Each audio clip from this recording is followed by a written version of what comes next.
first belt will wind up.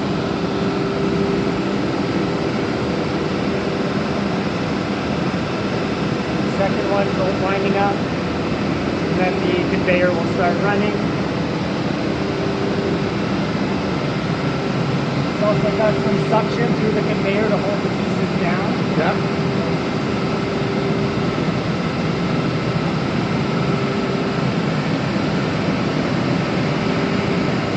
We've got some pretty heavy grits in here right now. Usually it's better for polishing, so a heavy grit in the front and then finer grits in the back for polishing. So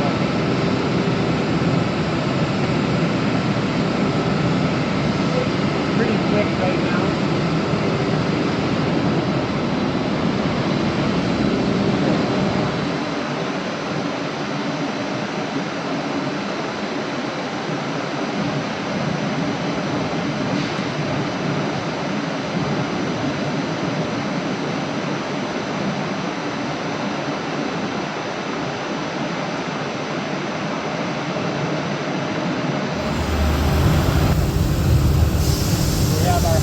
Gonna adjust and then come back up.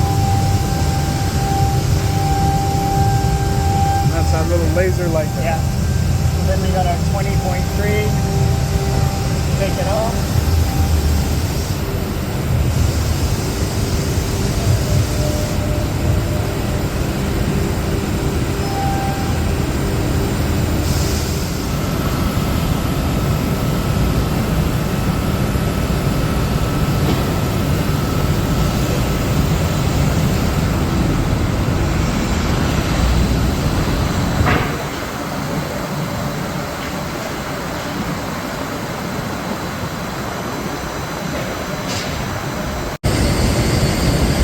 So it's got the sensors here, red sensors. When the sandpaper goes over the sensor, it adjusts, so it always keeps it nice and even on the belt.